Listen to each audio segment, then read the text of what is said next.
Hi மக்களே, வணக்கம் வணக்கம் வணக்கம் மக்களே. தாவக தலைவர் ரொம்ப கண்டிப்பாக சத்தியமாக நேற்று போட்ட வீடியோ மாதிரி அப்செட்டில் இருப்பார். அதுக்கு முன்னாடி என் சேனலுக்கு சப்ஸ்கிரைப் பண்ணிவிடுங்க. அடுத்தடுத்த வீடியோக்கள் வந்துகிட்டே இருக்கும். அரசியல் சம்மந்தப்பட்ட அடுத்தடுத்த நகர்வுகள் உங்களுக்கு வந்துகிட்டே இருக்கும். ஸோ நீங்கள் டிவிலையும் பார்க்கலாம், எதுவும் வைக்கலாம். பட் என்னோட தனிப்பட்ட கருத்து என்ன சுச்சுவேஷன் அப்படின்றத நான் முன்கூட்டியே சொல்கிறேன். ஸோ அதனால் என்னோட சேனலை சப்ஸ்கிரைப் பண்ணிவிடுங்க, பெல் பட்டன் அமைக்கிடுங்க. ஒரு தனி பெரும் கட்சி, தனி பெரும் தலைவராக விஜய் நிற்கிறார்.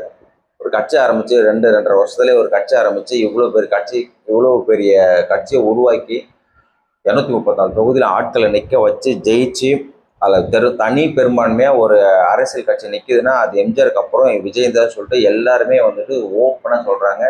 விஜய் ஜெயிக்க மாட்டார் சொன்ன கட்சிகள் கூட, மக்கள் கூட யாரெல்லாம் இவரை கேலி கிண்டல் பண்ணாங்களோ எல்லாருமே சேர்ந்து இன்னைக்கு பரவாயில்லையேன்னு சொல்கிற அளவுக்கு வந்துட்டாரு.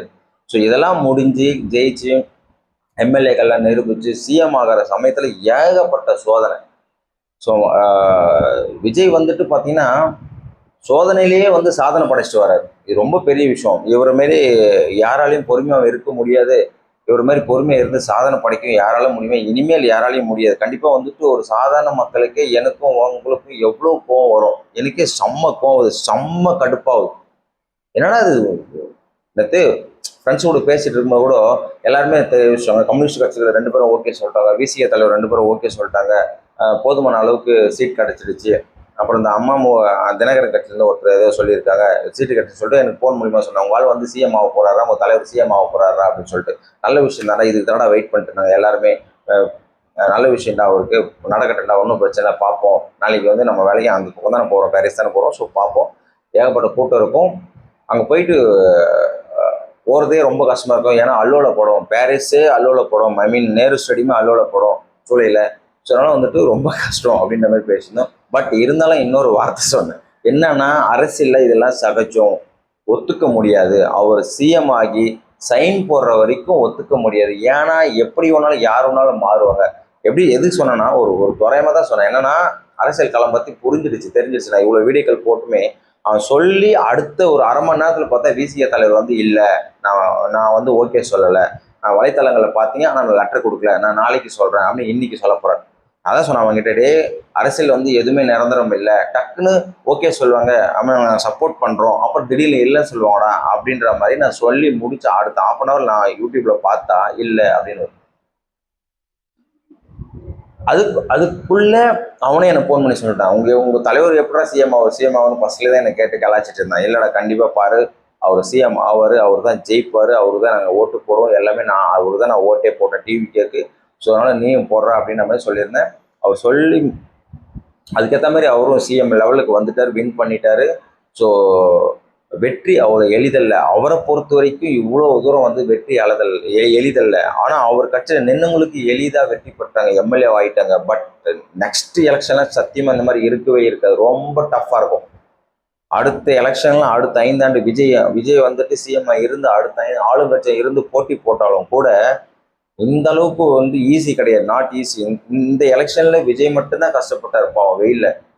ராஜா அவர் சினிமாவில் ராஜா ராஜாத்தி ராஜா அவர் நினைச்சா நகை வெட்டுறதுக்கு ஆள்ல இருந்து கால் அமைக்கிறதுல இருந்து நகத்தை வெட்டுறதுல முடி வெட்டுறதுல இருந்து எல்லாத்தையும் A to Z ஆள் இருக்கு.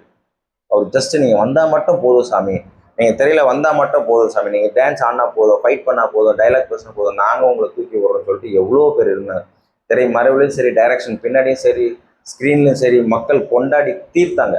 சினிமாவில் உச்ச நட்சத்திரமா இருந்தார். என்னை கொண்டாடி தீர்த்து உங்களை நான் நல்லது பண்றேன், வந்தது தப்பா அப்படின்னு கேட்டார் எலெக்ஷன் டயத்தில், கேம்பெயின் டயத்தில். ஆனால் இப்போ ஜெயிச்சுட்டு மக்கள் நல்லது பண்ணலான்னு வரும்போது சிஎம் சைன் போடுறது ரொம்ப கஷ்டமாயிடுச்சு. ஸோ அதனால் மக்களே அரசியலில் என்ன நிலவரம் எப்படின்றது விஜய்க்கு ஒரு புதுசாக இருக்குது. கண்டிப்பாக ரொம்ப பண்ணுறாங்க.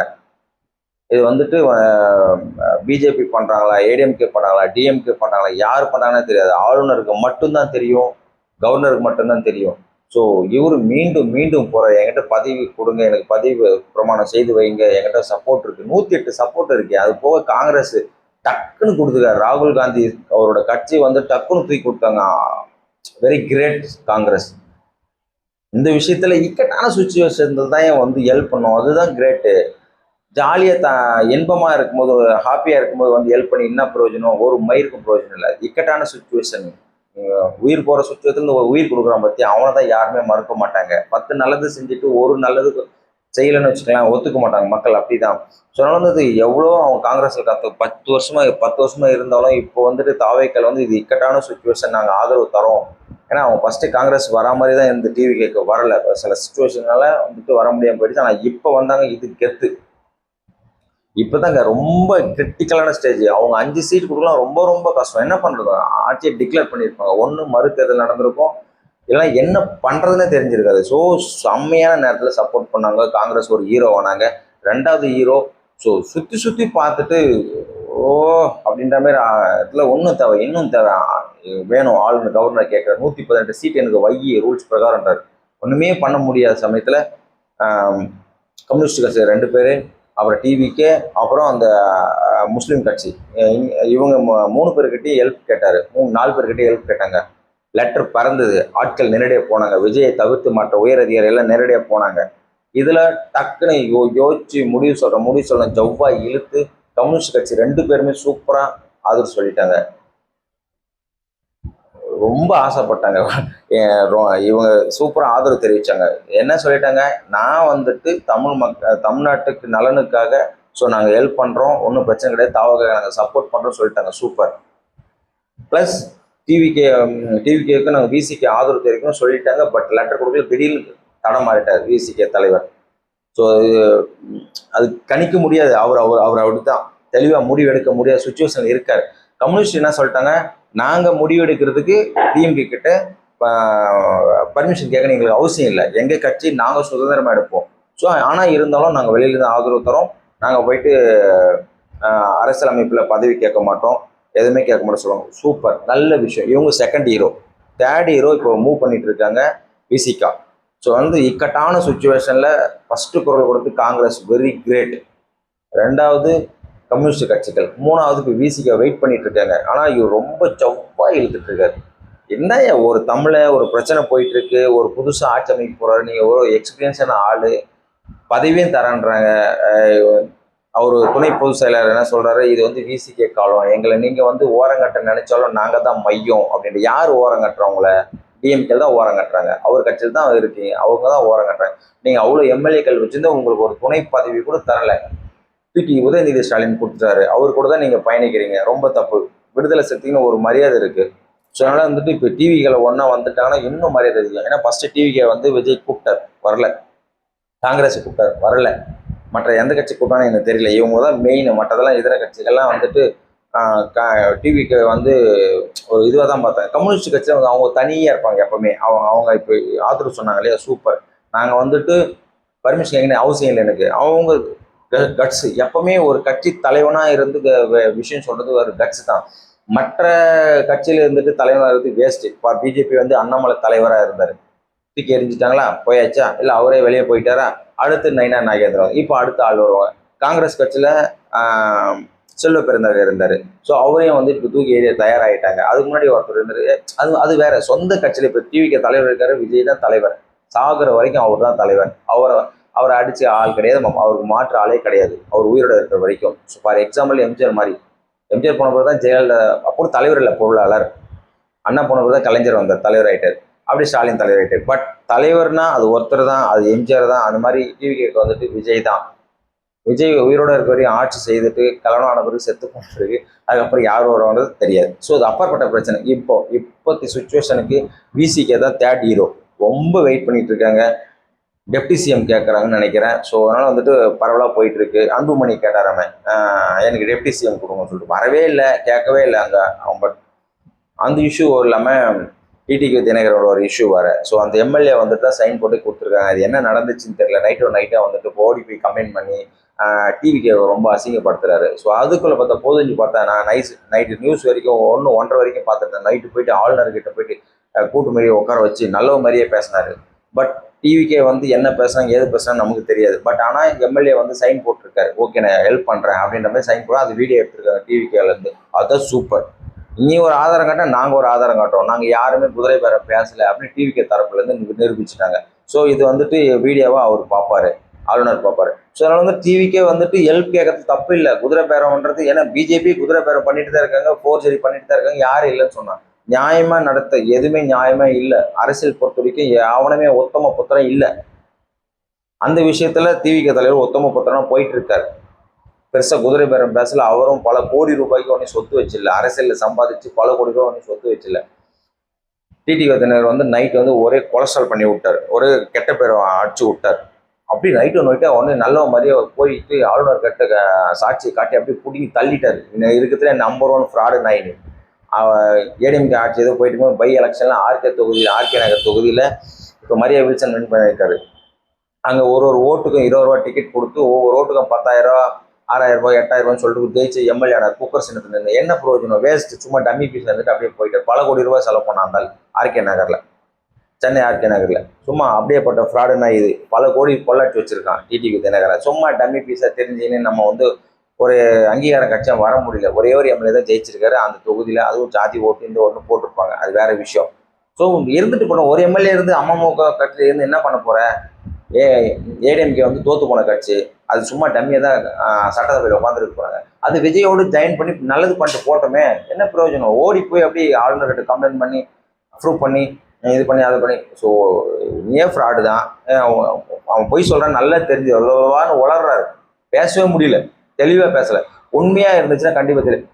ஒருத்தரை சைன் பண்ணி, ஒரு எம்எல்ஏ சைன் பண்ணி வாட்ஸ்அப்பில் ஒன்று அந்தால அனுப்பிச்சிருக்கணும், எம்எல்ஏ அனுப்பிச்சிருக்கணும். இல்லைனா அவரோட லெட்டர் டிவிகேக்கு வர அளவுக்கு டிவிகேக்கு வந்து டிவிக்கு ஆட்களை பார்த்து பேசி சைன் பண்ணி கொடுத்த பிறகு மட்டும்தான் வந்து வாட்ஸ்அப்லேயே வந்திருக்கும் லெட்டர், சைன் போட்டிருக்காரு.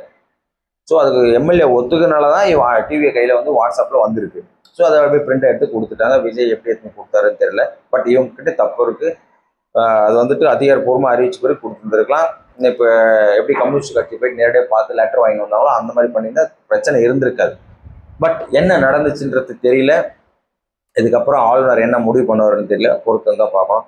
பட் இருந்தாலுமே இவ்வளோ குடைச்சல், ஒரு பதவி இருக்கிறதுக்கு ஒரு பெரும்பான்மை நிரூபிக்கிற கட்சி இவ்வளோ குடைச்சல், this is too much.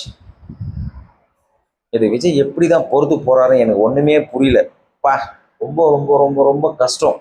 So Congress help கொடுத்துட்டாங்க, கம்யூனிஸ்டுகள் ஹெல்ப் கொடுத்துட்டாங்க. அதுக்கப்புறம் விசிகா தான் எதிர்பார்த்துட்டு இருக்காங்க.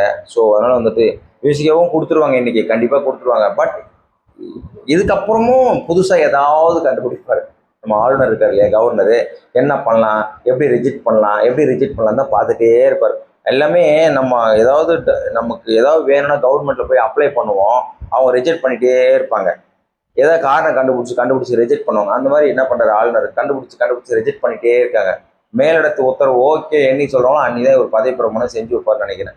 அதுக்குள்ள விஜய் பாடுபட்டு உக்காமக்கா அந்த சரியான தூக்கமும் கிடையாது. என்னைக்கு அரசியலில் வந்து நின்னாரோ சரியான தூக்கமும் கிடையாது, கண்டிப்பாக சரியான சாப்பாடு இருந்திருக்காது, நிம்மதி இருந்திருக்காது. மன உளைச்சல்லாம் விஜய்க்கு தான் மன உளைச்சல். ஒய்யால செத்தாண்டா சிவனானின்ற மாதிரி மன உளைச்சல தான் இருக்க போல. தாவேக்க தலைவர் நடிகனாந்து தலைவனாகி இன்னைக்கு சிஎம் பதவிக்கு போகிற அளவுக்கு அப்படி நுனியில் இருக்காரு. ஜஸ்ட்டு ஓகே மட்டும்தான் சொல்லணும். அதுக்கு இவ்வளோ கஷ்டப்படு. அரசியல்னா அவ்வளோ ஈஸி இல்லைடா கண்ணா, ரொம்ப கஷ்டம் சொன்னால. அது விஜய் பார்த்தா தெரிஞ்சுக்கணும் சத்தியமாக. அரசியல் டசன்ட் மேட்டர்னு ஒன்றும் கிடையாது. ரொம்ப ரொம்ப கஷ்டம். பதவியை ஏற்றுட்டாலும் சிஎம் ஆகி சீட்டில் உட்காந்துட்டாலும் அதுக்கு மேலே இன்னும் குடைச்சல் கொடுப்பாங்க. நிறைய பிரச்சனைகள் சந்திக்க வேண்டியிருக்கு.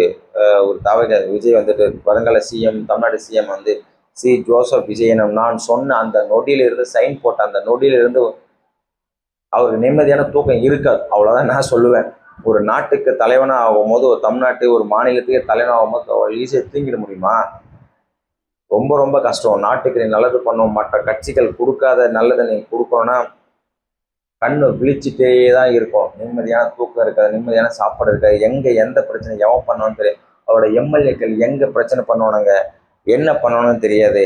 இல்லை அவங்க டிவிக்கு எம்எல்ஏ மேலே யார் பிரச்சனை பண்ணிட்டாங்க அப்படின்னு மற்றவங்க பண்ணால் கூட இவங்க தான் பண்ணாங்கன்னு சொல்லிட்டு தூத்துவாங்க. ரொம்ப கிரிட்டிக்கல் இருக்குது. பட் இருந்தாலும் பொறுத்திருந்து பார்ப்போம். ரொம்ப கஷ்டம் மக்களே. விஜயான பாவம், ரொம்ப கண்டிப்பாக தலைவர் ரொம்பவே பாவம். ராஜா மாதிரி இருந்த ஆளை இன்னைக்கு கூச்சா மாதிரி ஆக்கிட்டாங்க. அங்கங்கே ஓடுறாரு, அங்கங்கே ஓடி கையெழுத்து கும்புறாரு. சத்தியமா அவரை கையெழுத்து கும்பிட்டு தான் நம்ம பார்த்துருப்போம். ஆனால் இவர் வந்துட்டு எலெக்ஷன் ஆரம்பித்து எலெக்ஷன் கேம்பெயினில் இருந்து வேன் மேலே ஏறி மக்கள்கிட்ட ஓட்டு கேட்கறது அங்கங்கே கும்பிடு போட்டு அவரே சீப்போன்னு ஆயிருப்பார். என்னடா இது அப்படின்ற மாதிரி. சே, அவரே ஆட்டோமேட்டிக்காக கை தூக்கிறாரு. முழு அரசியல்வாதியே மாறிட்டார். இந்த உன் பொண்டாட்டி சந்திரமுகியை முழுசா மாறந்த பாத்தியா அப்படின்ற மாதிரி சந்திரமுகி படத்தில் ரஜினி சொன்ன மாதிரி விஜய் வந்துட்டு முழு அரசியல்வாதியா மாறிட்டார். எங்க போனாலும் அரசியல்வாதி கையை தூக்கிடுவாங்கல்ல, அந்த மாதிரி அரசியல்வாதி எங்க போனாலும் கையை தூக்கிடுறாரு. வேற வழியில பழகிடுச்சு. இனிமேல் மாற்ற முடியாது. சாகர வரைக்கும் பச்சை தமிழன் வந்துட்டு விஜய் வந்துட்டு அரசியல்வாதி, அவ்வளோதான், ஊறி போச்சு. இனிமேல் அவரை மாற்றவே முடியாது. சாகர வரைக்கும் அரசியல்வாதி தான். ஒரு நடிகன் எம்ஜிஆர் எப்படி சாகர வரைக்கும் சிஎம் செத்தாங்களோ அந்த மாதிரி விஜய் சிஎம் சாக வேண்டியது தான். அதுதான் உண்மை, அதான் தலையெழுத்து. ஆனால் எம்ஜிஆர் சிஎம்மாவே இருந்துட்டாரு. கண்டிப்பாக தலைவர் பிஎம் ஆவார். அவர் அடிக்கிற அடி, அவர் சுறுசுறுப்பு, அவர் தமிழ்நாட்டு முன்னேற்றத்தை பார்த்து நீங்கள் வாங்க தலைவா, நீங்கள் பதவி இருக்குங்க, டிவிகே தலைவருக்கு பிரதமராக நிற்கக்கூடிய தகுதி வந்துருச்சு, போதும், அறிவு போதும், தமிழ்நாடு அவ்வளோ நம்பர் 1ல இருக்குது அப்படின்னு அவரை பேசுவாங்க. அதுவும் ஆட்டோமேட்டிக்காக நகரும். இப்போ எப்படி வருங்கால பிரதமர் சொல்லிட்டு ஜெயலலிதாக்கு கட் அவுட்லாம் வச்சாங்க ஒரு டயத்தில், அவங்க சொல்லிட்டு அப்படியே மறைஞ்சிட்டாங்க. ஆனால் விஜய் நிகழ்த்தி காட்டுவார் கண்டிப்பாக.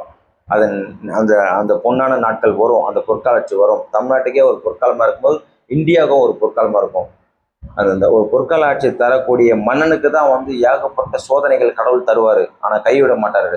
ஸோ ரஜினி டைலாக் மாதிரி நல்லவனை சோதிப்பார், ஆனால் கைவிட மாட்டார். கெட்டவங்களை சோதிக்க மாட்டார், ஆனால் கையை விட்டுருவார் இல்லையா, அந்த மாதிரி தான் கொடுப்பார், ஆனால் கையை விட்டுருவார். அந்த கெட்டவனுங்க அந்த டிஎம்கே ஏடிஎம்கே இருக்குதுலே ஒஸ்ட் ஏடிஎம்கே நாய் ஓடி போய் ஒளிஞ்சிக்கிச்சு நாய். ஒருத்தங்க பிரச்சனை, ஒரு புதிய அரசியல்வாதி ஒருத்தன் வந்திருக்கான், ஒரு பிரச்சனை இருக்கு, தன்னால் கூப்பிட்டு இருந்தாங்க 5 சீட்டு 6 சீட்டு கொடுக்கணும். சரி, நீ கொடுக்கலனா கூட அவங்கள ஒன்று சரினா சரி போன்னு சொல்லிட்டு போயிடும். அதுதான் உண்மையான தமிழனுக்கு அர்த்தம். ஒரு தமிழ் தத்தளிக்கும் போது ஹெல்ப் பண்ணணும், அதுதான் உண்மை. ஆனால் அந்த எடப்பாடி நாய் ஃப்ராடு நாய், நம்பர் 1 ஃப்ராடு நாய் ஓடி போய் ஒளிஞ்சிக்கிச்சு புதுச்சேரியில். அங்கே போய் என்னத்தை பிடுங்குறாங்கன்னு தெரியல. ஒஸ்ட் நாய். அந்த நாய்களாம் தமிழ்நாட்டில் சேர்க்கக்கூடாது, மற்ற சாவடிக்கணும். தமிழர்களுக்கு ஒருத்தனுக்கு ஹெல்ப் பண்ணாமல் இக்கட்டான சுச்சுவேஷன் ஹெல்ப் பண்ணையா, நாளைக்கு எப்படி அந்த அளவு மூஞ்சி போய் பார்ப்பேன்? எங்கள் தலைவர் மூஞ்சி எப்படி பார்ப்பேன்? சிஎம் மூஞ்சி எப்படி பார்ப்பேன்? அங்கே தானே போய் உட்காரணும். அசிங்கமாக இருக்காது? ஒரு சப்போர்ட் பண்ணல, ஓடி போய் ஒளிஞ்சிக்கிற எம்எல்ஏ கூப்பிட்டுருப்போம்னு சொல்லிட்டு அந்த அளவுக்கு கூப்பிட்டுனா கோடி கோடியை கொள்ளடிக்க போகிறான் உன்ன மாதிரி.